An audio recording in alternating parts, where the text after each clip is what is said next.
میں خود بھی انٹرویوز لیتا ہوں، آپ کو پتا ہے، اور میں کیا کوالٹیز کیا چیزیں چیک کرتا ہوں ایک انٹرویو دینے والے میں، اور میرے دوست لوگ کئی لوگ جو ہے وہ دوسری کنٹریز میں جا کر انٹرویوز لیتے ہیں، آپ کو پتا ہے وہ کیا چیزیں چیک کرتے ہیں۔ انہوں نے کئی مسٹیکس مجھے بتائی ہیں کہ لوگ جو ہے وہ مسٹیکس کرتے ہیں ایسے، تو میرے دوست لوگ بھی انڈیا، پاکستان، نیپال، بنگلہ دیش میں جاتے ہیں اور انٹرویوز لے کر بندے سلیکٹ کر کے ڈفرینٹ کنٹریز کے لیے لاتے ہیں، جیسے UAE ہو گیا، ملیشیا ہو گیا، اور ڈفرینٹ قطر ہو گیا، بحرین ہو گیا، اس طرح کی کنٹریز کے لیے بندے سلیکٹ کر کے لاتے ہیں۔ وہ لوگ کیا چیک کرتے ہیں بندے میں؟ ایک دیکھیے جی، آپ کے ڈاکومنٹس بالکل وہ میٹر کرتے ہیں، ڈاکومنٹس بھی ہوتے ہیں، آپ کا جو انٹرویو کے کوسچنز آپ سے جو پوچھے جاتے ہیں ان کے آنسر وہ بھی میٹر کرتے ہیں، پر اس کے ساتھ ساتھ کچھ چیزیں اور بھی ہیں جن پہ آپ دھیان نہیں دیتے، اس لیے انٹرویو لینے والا آپ میں خاصا انٹرسٹ نہیں لیتا اور آپ کا انٹرویو فیل کر دیتا ہے۔ اس لیے مین امپورٹنٹ چیزیں جو آپ کو انٹرویو میں جانے سے پہلے آپ کو ضرور دیکھنی چاہیے، جس سے آپ کا پازیٹیو امپیکٹ پڑتا ہے انٹرویور پہ۔ دیکھیے، کسی بھی بندے کی کامیابی میں سب سے پہلا سٹیپ ہوتا ہے اس کا انٹرویو۔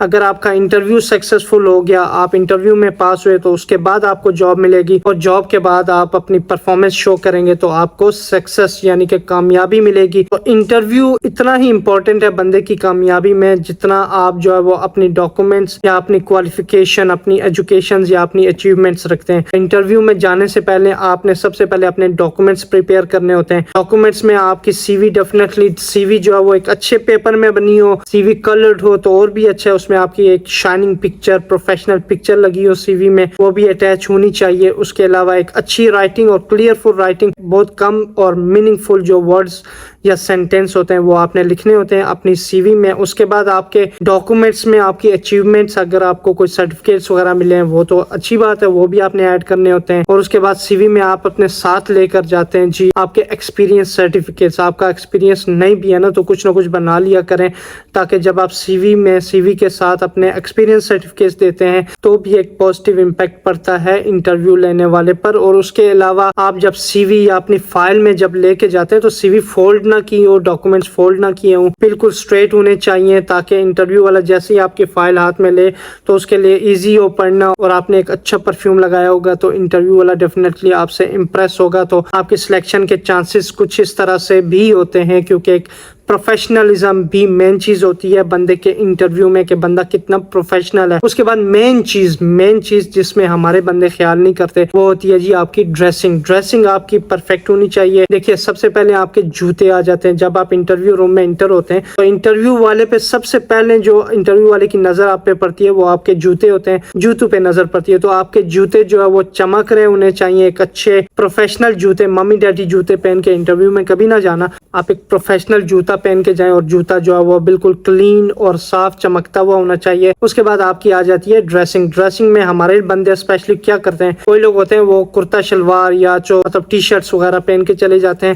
وہ بھی جو ہے وہ ایک پروفیشنلزم، اگر آپ پروفیشنل بندے کے پاس انٹرویو دے رہے ہیں تو آپ کو جو ہے وہ سلیکٹ نہیں کرے گا، کیونکہ آپ کی ڈریسنگ بھی مین میٹر کرتی ہے، آپ کی پرسنالٹی بھی میٹر کرتی ہے کمپنی کے امپلائی بننے کے لیے۔ تو اس لیے جب آپ ڈریسنگ کرتے ہیں تو اس میں آپ کوشش کیا کریں کہ اس طرح کا ایک کوٹ پہن کے چلے جائیں، بلیزر ایک پہن کے چلے جایا کریں، وائٹ شرٹ ہو تو اچھی بات ہے، یا تو نیوی بلو جو کوٹ ہوتا ہے یا بلیک کوٹ ہوتا ہے وہ آپ پہن کے جائیں ساتھ۔ اس میں اگر آپ کے پاس کوٹ نہیں ہے تو بھی مسئلہ نہیں ہے، آپ نے وہ پلین شرٹ جس طرح کی یہ ہے وائٹ شرٹ، اس طرح کی ایک شرٹ پہن کے جانی ہے آپ نے، اس کے ساتھ آپ ایک ٹائی پہن کے جائیں۔ اگر آپ کے پاس یہ ٹائی ہولڈر ہے تو یہ بھی ایک پروفیشنلزم میں آتا ہے، تو یہ بھی آپ پہن کے جائیں گے۔ اس کے ساتھ آپ نے جینس کی پینٹ ہے، جینس کی پہن لے، پر کوشش کریں آپ ڈریس پینٹ پہنیں، بلیک کلر یا نیوی بلو کلر کی آپ اگر ڈریس پینٹ پہنیں گے وہ بھی ایک اچھا امپیکٹ پڑتا ہے۔ اس کے بعد سوٹ آپ کا کلر کون سا ہونا چاہیے، یا کالا یا نیوی بلو اگر آپ کرتے ہیں تو آپ نے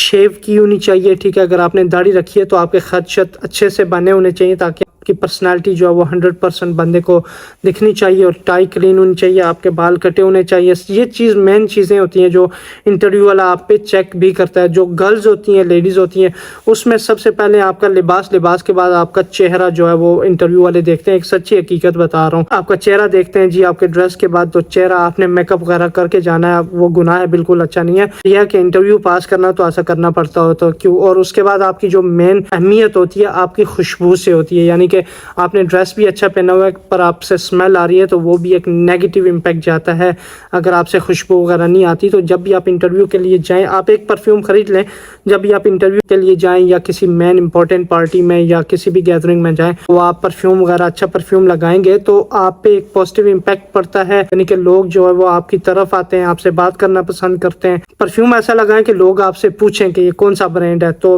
سمجھ جائیں کہ آپ سکسیزفل ہیں. اور انٹرویو والے جو ہے وہ جب آپ کی اچھی خوشبو, اچھی ڈریسنگ, اچھی پرسنالٹی, شیو کی ہوئی, بال اچھے ہوں تو بھی وہ لوگ امپریس ہوتے ہیں. تو آپ کو کوسچنز اگر نہیں آتے, آنسرز نہیں آتے تو آپ کی پرسنالٹی دیکھ کر بھی آپ کو دوسرا چانس دیتے ہیں وہ لوگ. اس کے بعد آ جاتی ہے جی آپ کی اچیومنٹس, آپ کے اچیومنٹ سرٹیفکیٹس, یعنی کہ جو آپ کو ایوارڈ ملا ہے یا امپلائی آف دی منتھ ملے ہوئے ہیں یا تو آپ کے ایکسپیرینس سرٹیفکیٹس ہیں, وہ ساری آپ نے سی وی میں رکھنی ہوتی ہیں ڈاکومنٹس میں, تاکہ انٹرویو والا دیکھے تو بولے یار یہ بندہ جو ہے وہ تھوڑا ایکسپیرینس لگ رہا ہے. یا تو اگر آپ کے پاس کوئی ایوارڈز وغیرہ ہیں, سرٹیفکیٹس وغیرہ ہیں تو بولیں گے کہ آنیسٹ امپلائی ہے, تو یہ ایک ویلیوبل امپلائی ثابت ہو سکتا ہے ہماری کمپنی کے لیے. اس کے بعد سیلری ایکسپیکٹیشنز انٹرویو والا لازمی پوچھتا ہے. انٹرویو والا یہ اس لیے نہیں پوچھتا کہ آپ کی سیلری کتنی لگانی چاہیے یا کیا, تو آپ جو ہے وہ سیلری ایکسپیکٹیشنز کا کوشچن آپ سے پوچھے گا کہ what are your salary expectations or how much salary you are expecting from our company. آپ نے کچھ ایسا آنسر دینا ہوتا ہے تاکہ انٹرویو والا امپریس ہو. تو آپ نے کیا آنسر دینا ہوتا ہے, آپ نے بولنا ہے کہ سیلری جو ہے وہ میٹر نہیں کرتی میرے لیے کام میٹر کرتا ہے. میں آپ کی کمپنی میں جاب کرنا چاہتا ہوں, اگر مجھے جاب ملے گی تو جو آپ کی سیلری آپ نے جو وہ ڈیسائیڈڈ سیلری ہے آپ کی وہ آپ مجھے دے سکتے ہیں. تو آپ نے اپنی سیلری ایکسپیکٹیشنز نہیں بتانی ہوتی. کیوں,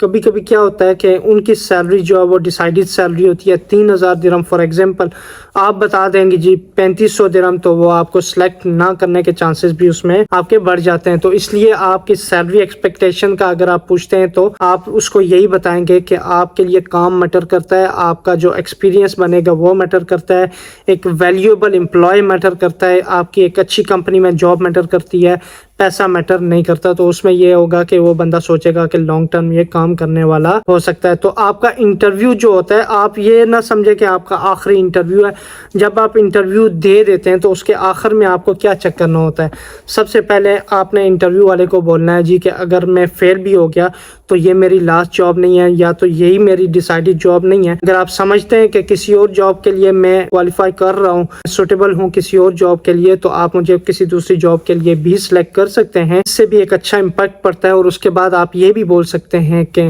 فیوچر میں اگر آپ کے پاس کوئی چانس ہو کسی بھی جاب کے لیے, آپ سمجھیں کہ میں اس جاب کے لیے سوٹیبل ہوں, آپ مجھ سے کنٹیکٹ کر سکتے ہیں. اس کے بعد ایک فنی پر یہ کہ بہت ویلیوبل چیز میں آپ کو بتا رہا ہوں, تھوڑا فنی لگتا ہے پر یہ کہ ویلیوبل ہے, ایک اچھا ایک کیا بولتے ہیں ایک فرینڈلی انوائرمنٹ کریٹ ہو جاتا ہے. جب آپ انٹرویو کے لاسٹ میں انٹرویور کو بولتے ہیں نا کہ can I take a selfie with you, کہ میں آپ سے ایک سیلفی آپ کے ساتھ لے سکتا ہوں کیونکہ میرا انٹرویو آپ کے ساتھ بہت اچھا رہا ہے اور مجھے بہت کچھ سیکھنے کو ملا, تو میں آپ سے سیلفی لے سکتا ہوں. تو اگر وہ نہ کر دے گا تو مسئلہ نہیں ہے, اگر نہ کر دے گا تو نہ کرے گا تو بولنا کہ آپ نے صرف بول دینا ہے میں جو وہ باہر ویٹنگ ایریا میں ویٹ کرتا ہوں آپ کا, جب آپ فری ہوں گے تو میں آپ سے سیلفی لے سکتا ہوں. آپ بیٹھ جائیں, چپکے سے جا کر بیٹھ جائیں, اور جب بیٹھ جائیں گے تو لاسٹ میں جو ہے وہ کوئی بھی آفس بوائے ہے یا کوئی ویٹنگ والا جو بندہ ہے اس کو بتائیں کہ انٹرویو لینے والے جو بندے ہیں ان کو بولیں کہ سیلفی لینے والا بندہ ابھی بھی آپ کا بیٹھا ہوا ویٹ کر رہا ہے. تو جب وہ آئیں گے آپ سے سیلفی لیں گے تو ایک یاد تازہ ہو جائے گی, ٹھیک ہے, ایک یادگار بن جائے گی. اس میں کیا ہوتا ہے پازیٹیو ایک فرینڈلی ماحول کریٹ ہوتا ہے, تو وہ بندہ جو ہے وہ آپ سے تھوڑا فرینڈلی ہو جاتا ہے, تو آپ کو دوسرا چانس دینے کے بارے میں سوچتا ہے اگر آپ کا انٹرویو اچھا نہیں بھی ہوا. دوسرا یہ ہو کہ جب آپ سیلفی لیتے ہیں تو ٹرائی کریں کہ آپ اس کا کنٹیکٹ نمبر نکال لیں. اگر بندہ زیادہ غصے والا نہیں ہے تو آپ اس کا کنٹیکٹ نمبر لے سکتے ہیں. کنٹیکٹ نمبر لے کر یہ جو سیلفی آپ نے لی ہے وہ اس کو واٹس ایپ کریں. اس سے کیا ہوگا کہ آپ سے وہ مزید جو ہے وہ ان فیوچر کے لیے بھی آپ سے کنٹیکٹ میں رہے گا, تو اگر کوئی نیکسٹ چانس آتا ہے, نیکسٹ جاب آتی ہے تو وہ آپ کو سلیکٹ کر سکتا ہے. یہ کچھ چوائسیز ہیں, دیکھیں کچھ چانسز ہیں, یہ کچھ آئیڈیاز ہیں. اگر آپ کو پسند ہے تو آپ ان کو فالو کر سکتے ہیں, کیونکہ کئی لوگوں کو میرے آئیڈیاز پسند آتے ہیں, کئی کو نہیں بھی آتے, اور لاکھوں لوگ جو ہے وہ میری ویڈیوز دیکھ کر انٹرویوز بھی پاس کرتے ہیں. اور آپ میں سے ہزاروں لاکھوں کئی ہیں جنہوں نے انٹرویو آلریڈی پاس کر لیا ہے میری ویڈیوز دیکھ کر. تو مزید اچھی ویڈیوز کے لیے اس چینل کو سبسکرائب ضرور کر لیں اور اپنے دوستوں کے ساتھ بھی شیئر کریں. اپنا خیال رکھیے گا. اللہ حافظ.